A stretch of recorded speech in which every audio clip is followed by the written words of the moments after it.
Hello and welcome to the Federal News Sense. I'm S. Srinivasan. There is a global outrage over communal remarks of BJP spokesperson on Islam and the Prophet. The ruling party, BJP, has suspended an office bearer and expelled another. India's Foreign Office has reacted saying that the comments were made by fringe elements and they do not reflect the views of New Delhi.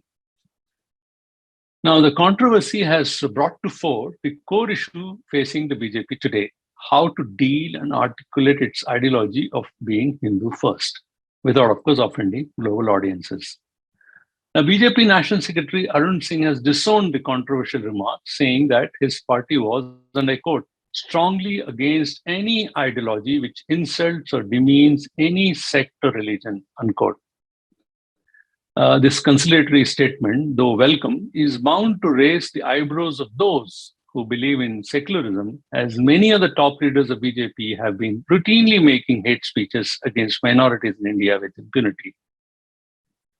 An immediate fallout of BJP's swift action is likely on the rank and file of the BJP. Already, there are rumblings within the organization that disapproves of the move against the spokespersons. Now, let's look at this. The RSS BJP combine is not a single homogeneous entity as we might think. The hues of saffron range from light to dark, multiple shades represent the varying degrees of opinion within the two organizations. Now, let's take an example. Kapil Mishra, though an insignificant leader in BJP's Delhi unit, is a hardliner. He represents a darker shade. He complained on a Twitter post, and I quote, Hindus are second-class citizens in the world. Only Hindu religion is such that there is no punishment for mocking or abusing it. Rather, reward is given, unquote. That's what he feels. Now, to understand what he meant by this statement, we need to rewind a bit.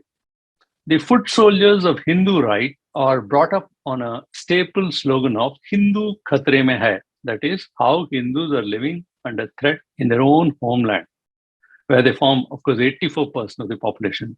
A sense of Hindu victimhood thus created was largely aimed at domestic audiences. Mishra is now trying to widen it to a global scale.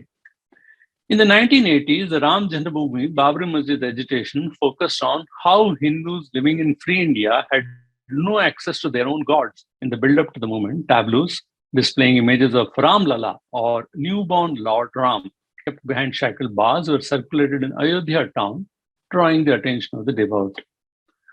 Over the years, these sentiments that reminded the Hindus of the past excesses inflicted by Islamic invaders during the medieval age gathered into a politico-religious momentum.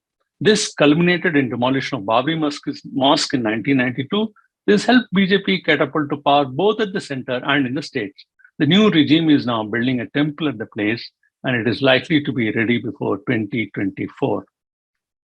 Now, all these years, while being in an agitational mood, the BJP and its extended Sangh Parivar have been running a shrill campaign targeting minorities and accusing political rivals of practicing a policy of appeasement.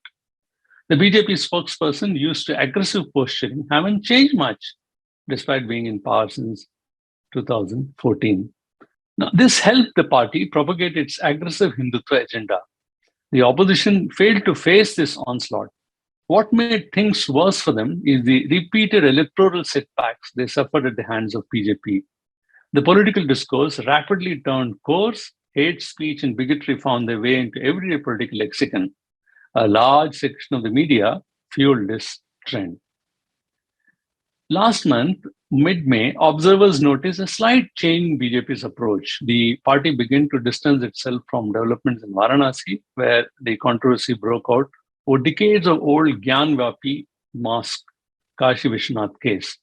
The local court in Varanasi had directed the district administration to seal the spot in the Gyanvapi Masjid complex where a shivling was reportedly found during a court-mandated videography survey.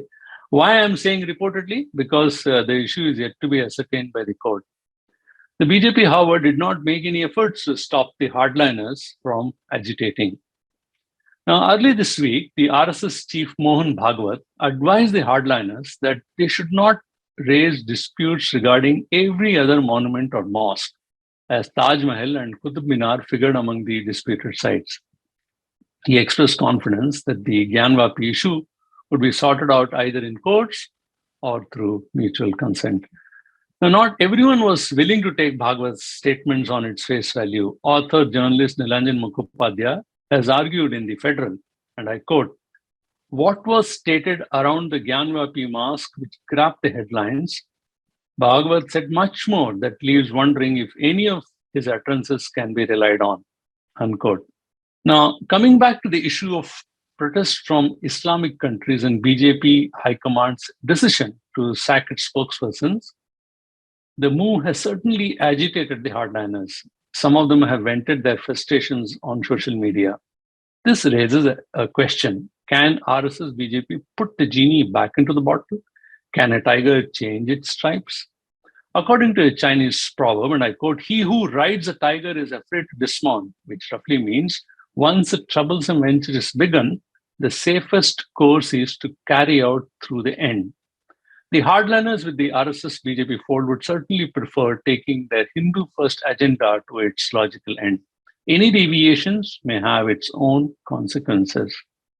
Since Modi came to power in 2014, his party and the government have been effectively managing his image abroad. The overseas wings of the party, with the help of non-resident Indians, have been according rousing receptions to the Prime Minister. These overseas images, transmitted back home, were effectively used by the BJP to gain brownie points in domestic elections. So what about India's image abroad?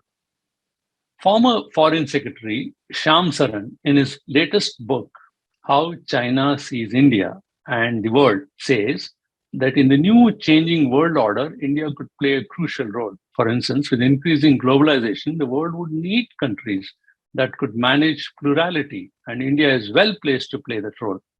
But then he goes on to ask a question in an interview. He said, if you are moving away from plurality within your own country, how are you going to handle plurality outside your country?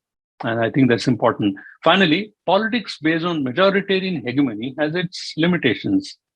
Domestically, the hotheads could get away with their indiscretions against Indian Muslims, terming local disputes as India's internal affairs, but dragging the prophet is certainly crossing the line. But there are still some who wonder why Islamic nations did not display a similar sensitivity when Hindu gods and goddesses are shown in poor light. Now, this takes us to a different debate. Going forward, it remains to be seen how BJP manages bigotry within India and its spillover effect outside the borders. While the fringe would like the BJP to continue to ride the tiger, can the party actually dismount the animal after getting this far? For more such videos, click on to www.thefederal.com. You can also subscribe to our YouTube channel. Having come so far, I would request you to support our journalism and get access to the Federal's premium product by trying out our subscription offers. Thank you.